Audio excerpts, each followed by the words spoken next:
Labdien! Mani sauc Viktors Barviks.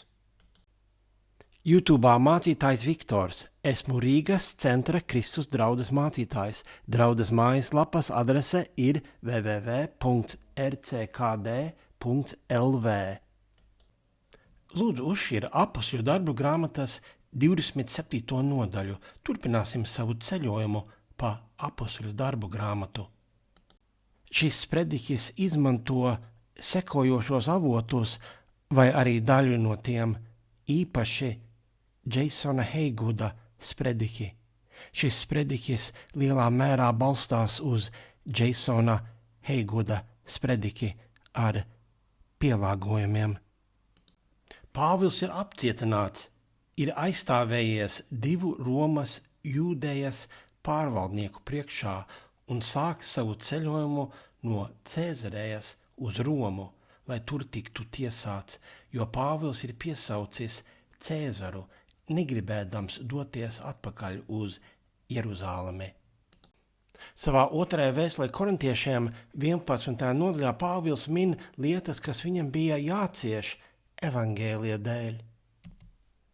No 25. līdz 26. pantam viņš raksta 3 reizes dabūju rīkstes, vienreiz mani mētāja akmeņiem, 3 reizes biju ūdens briesmās, visu dienu un nakti biju jūras viļņu varā, bieži biju ceļojumos, ūdens briesmās upēs, laupītāju briesmās, briesmās savu ļaužu vidū, briesmās pagānu vidū, briesmās pilsētā, briesmās tuksnesī, briesmās uz jūras, briesmās viltus brāļu starpā.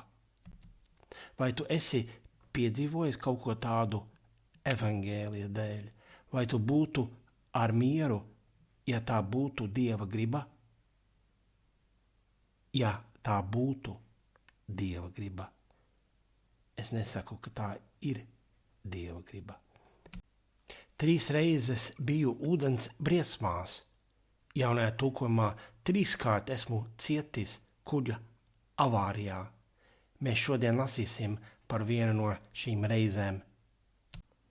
Apostoļu darbu grāmatas 27. nodaļā no 1. līdz 6. pantam ir rakstīts, kad bija nolemts, ka mums jāparceļas uz Itāliju, viņi Pāvilu un citus cietumniekus nodeva kādam Cēzara rotas virsniekam vārdā Jūlijs, iekāpuši kādā Adramitijas kuģī, kam vajadzēja doties uz Āzijas piekrastes vietām, mēs aizbraucām, un Aristarks, makedonietis no Tesalonīkes, bija ar mums.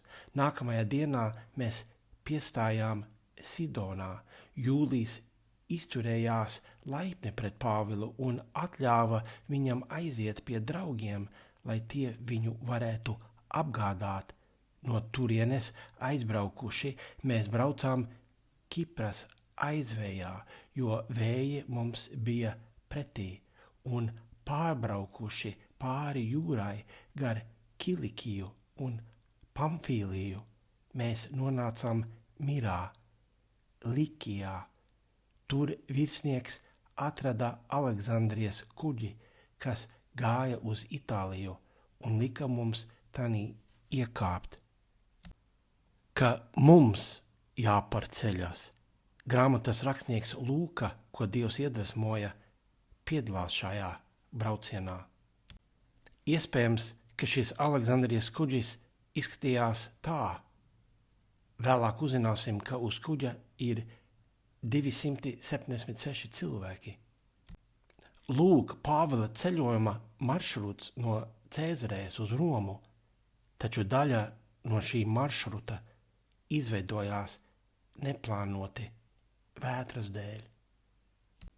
No 7. līdz 9. pantam ir rakstīts, vairāk dienu lēni braukdami, mēs ar pūlēm nonācām Knidas tuvumā, un tā kā vējš mūs kavēja, mēs braucām gar Krētu, iepretim Salmonei. Ar grūtībām pabraukuši tai garām, mēs nonācām kādā vietā, ko sauc par skaisto ostu, un kuras tuvumā atradās Lasajas pilsēta. Pēc ilgāka laika, kad braukšana bija kļuvusi bīstama un arī gavēņa laiks jau bija pagājis, Pāvils viņus brīdināja. Iespējams, Pāvils viņus brīdina vēlāk, oktobrī.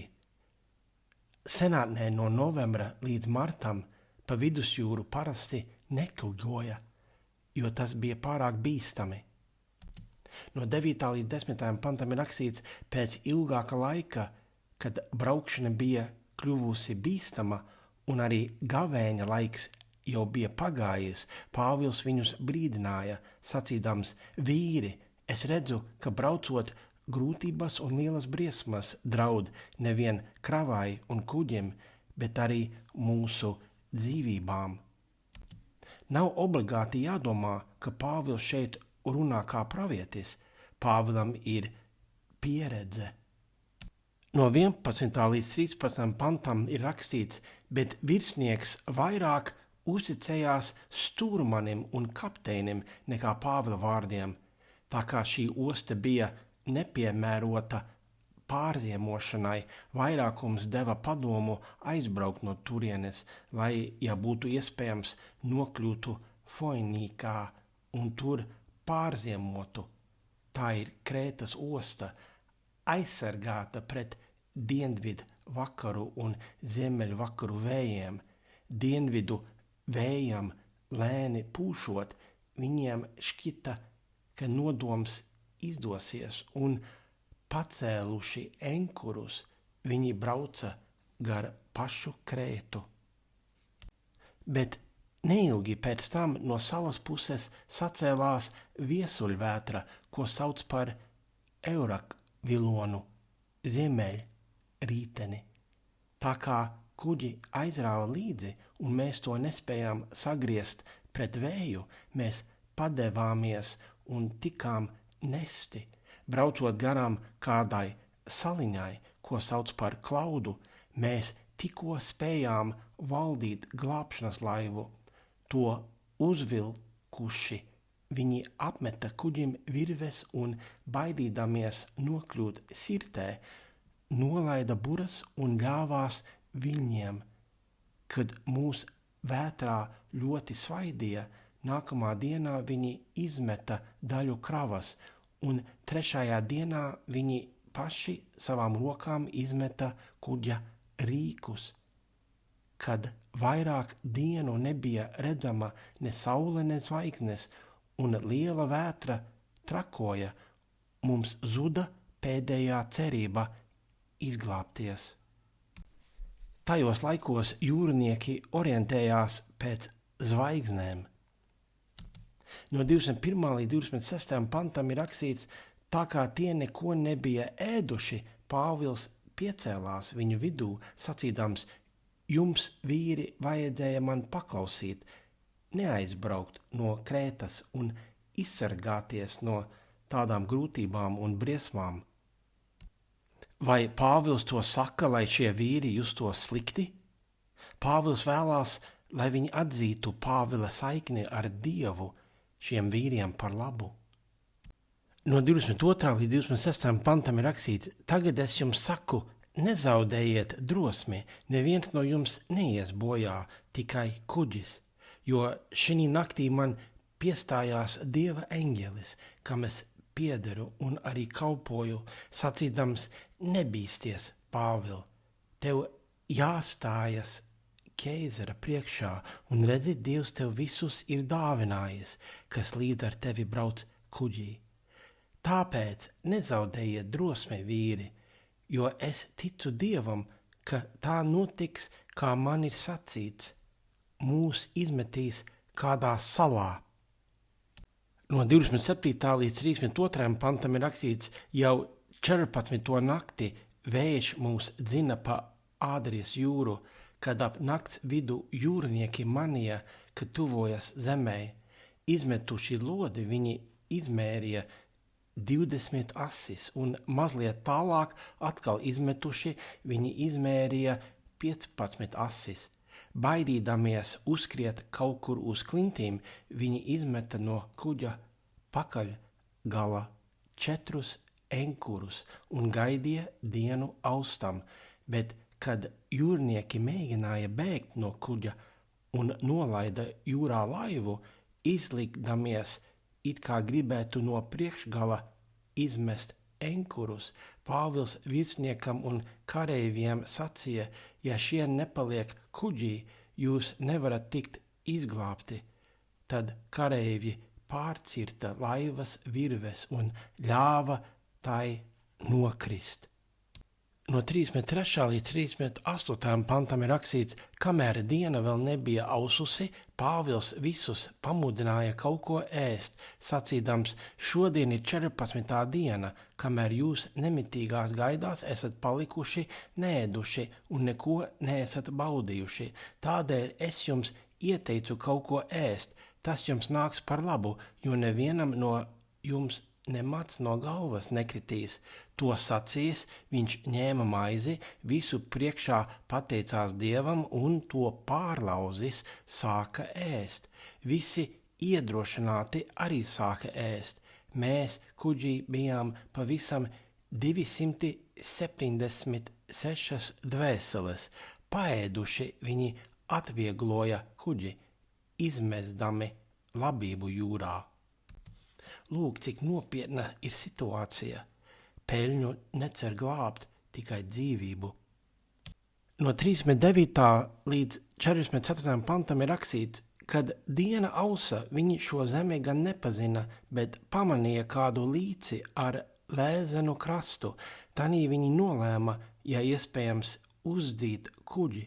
Nocirtuši enkurus, viņi tos atstāja jūrā un atraisījuši airu saites un pacēluši buras, pa vējām dzinās uz krastu, bet viņi uzskrēja ar kuģi klints mugurai, kurai abās pusēs bija dziļa jūra. Kuģa priekšgals palika nekustīgs, bet pakaļgalu viļņi sadauzīja. Tad kareiviem radās nodoms apcietinātos nonāvēt, lai neviens neizpeldētu un neaizbēgtu, bet virsnieks, gribēdams Pāvilu izglābt, aizkavēja šo viņu nodomu un pavēlēja tiem, kas prata peldēt, pirmajiem mesties ūdenī un sasniegt zemi, bet pārējiem uz dēļiem vai citām kuģa daļām. Tā visi izglābās krastā.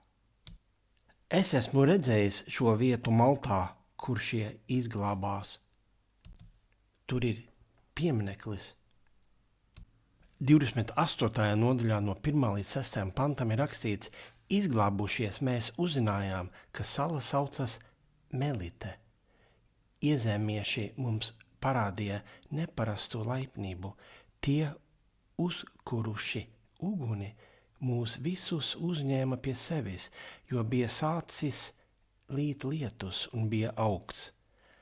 Kad Pāvils bija salasījis kādu žagaru nastiņu un nolicis pie uguns, odze aiz karstuma izlīdusi aptinās ap viņa roku.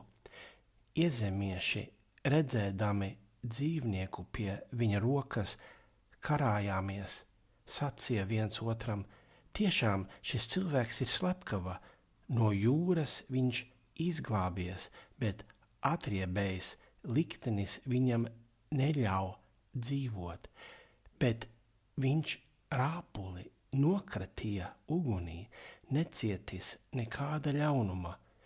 Viņi gaidīja, ka viņš uztūks vai piepeši pakritīs un nomirs, bet ilgi gaidījuši un redzēdami, ka viņam nekas ļauns nenotika, viņi mainīja savas domas un sacīja, ka viņš esot Dievs. No 7. līdz 10. pantam ir rakstīts, šī apvidū salas augstākajam ierēdnim vārdā Publijam bija zemes īpašumi. Tas mūs uzņēma un 3 dienas laipni deva mums mājas vietu. Publija tēvs gulēja drudzī, slims ar asins sērgu. Pāvils iegāja pie viņa, pielūdza Dievu un rokas uzlicis to dziedināja. Kad tas bija noticis, arī pārējie salas iedzīvotāji, kas bija slimi, atnāca un tika dziedināti. Tie mūs godināja ar lielu godu, un, kad mēs aizbraucām, deva mums līdzi visu vajadzīgo. Lūk, šodienas teksts. Pāvils un viņa ceļabiedri tika izglābti no vienas no visbaismīgākajām vietām senajā pasaulē, no satrakotas jūras. Dievs šo satrakošu jūru izmantoja, kā arī Pāvilu un Lūku, saviem labiem nolūkiem. Dievs spēj izmantot pat visgrūtākos apstākļus tavā dzīvē, lai panāktu labu. Kungs pavēlēja Jonam sludināt Ninevei, taču Jona nepaklausībā kungam brauca ar kuģi uz rietumiem, uz Spāniju. Pāvils arī brauca ar kuģi uz rietumiem, tikai paklausībā kungam. Dievs ir uzticīgs, Dieva mīlestība nekad nebeidzas, un Dievs vienmēr tur savu vārdu. Tu nevari uzticēties Dievam, kas netur savu vārdu, taču tu vari vienmēr uzticēties Dievam, kas vienmēr tur savu vārdu. Lūka atgādina mums, cik uzticīgs Dievs saviem solījumiem. Mēs esam kristieši, mums ir svētais gars, mēs ticam Dieva solījumiem. Dievs vienmēr tur savus solījumus. Dievs ir uzticīgs. Lasīsim atkal no 23. līdz 25. pantam 27. nodaļā. Jo šī naktī man piestājās Dieva eņģelis, kam es piederu un arī kalpoju, sacīdams, nebīsties, Pāvil, tev jāstājas ķeizara priekšā, un redzi, Dievs tev visus ir dāvinājis, kas līdz ar tevi brauc kuģī. Tāpēc nezaudējiet drosmi, vīri, jo es ticu Dievam, ka tā notiks, kā man ir sacīts. Mūsu ticība lai ir, tāpēc nezaudējiet drosmi, vīri, jo es ticu Dievam, ka tā notiks, kā man ir sacīts.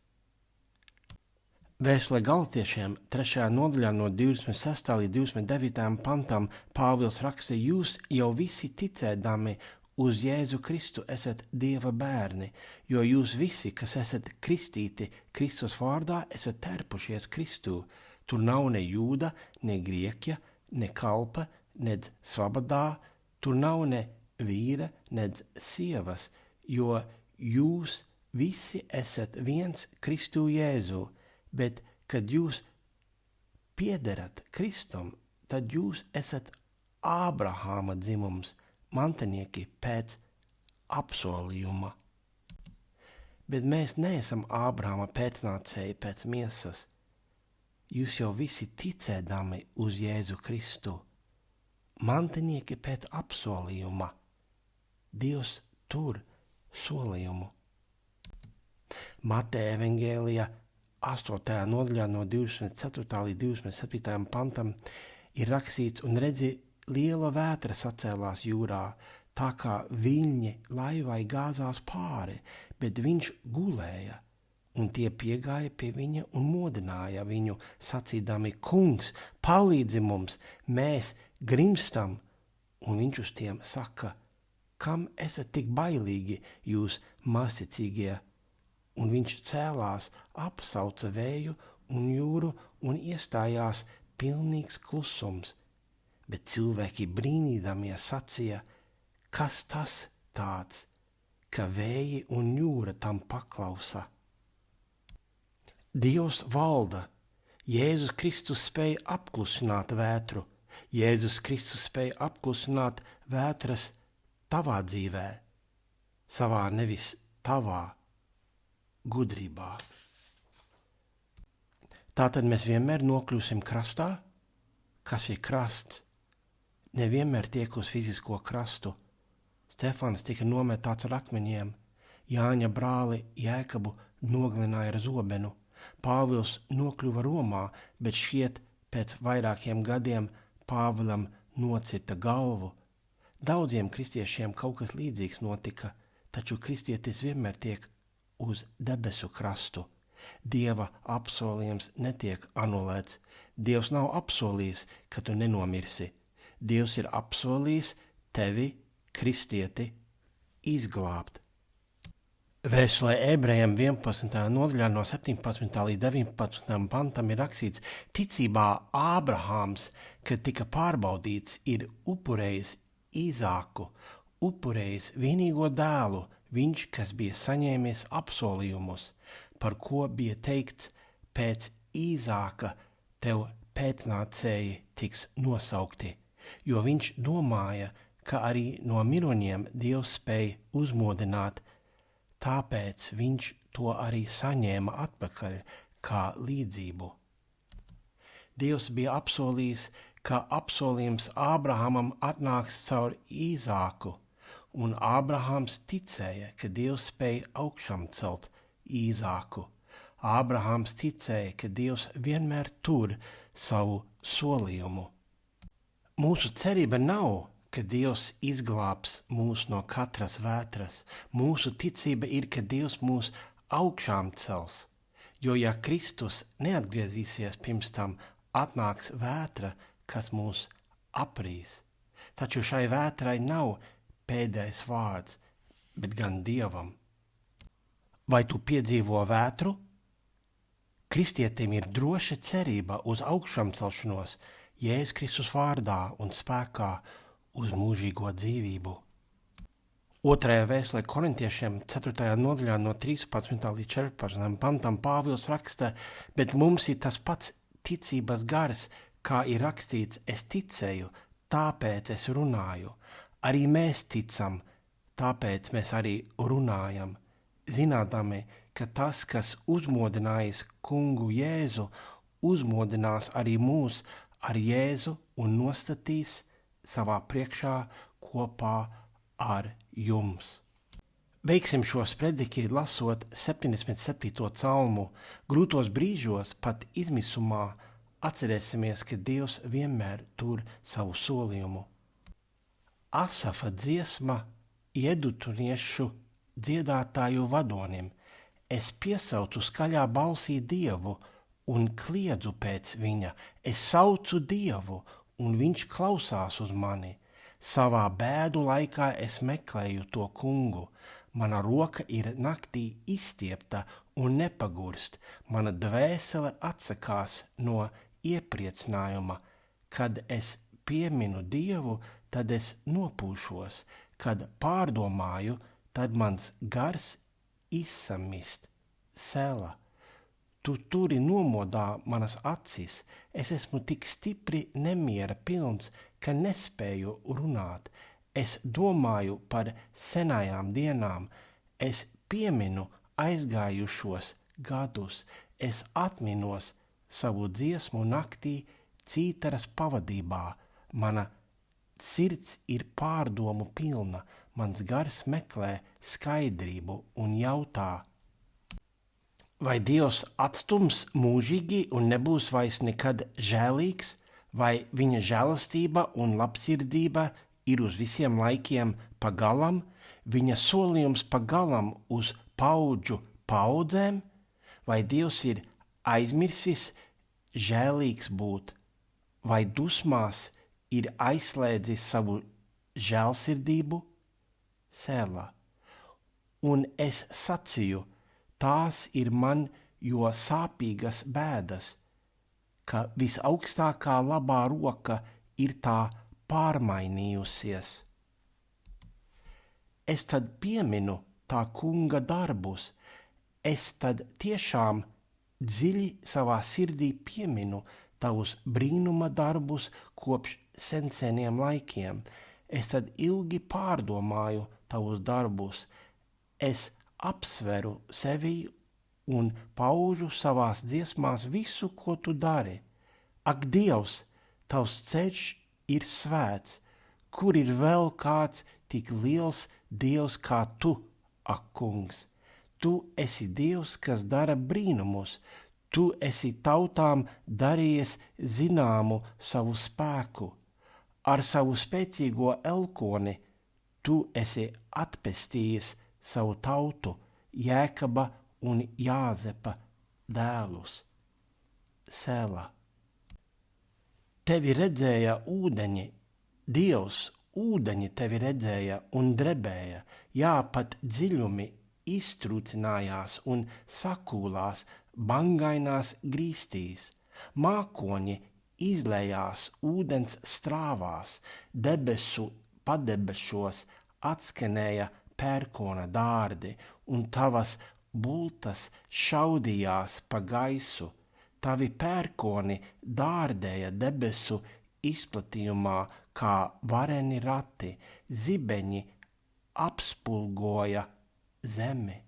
Zeme trīcēja un drebēja, cauri jūrai virzījās tavs ceļš un cauri ūdens dziļumiem tava teka, bet nemaz nebija manāmas tavas pēdas.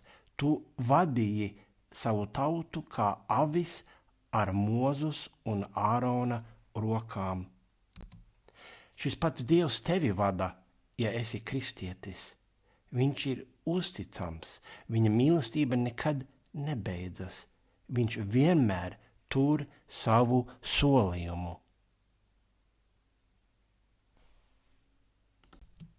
Es aicinu jebkuru, kas nav vēl kļuvis par kristieti, to izdarīt Bībeles noteiktajā veidā, tā saņemot grēku piedošanu un Svēto garu.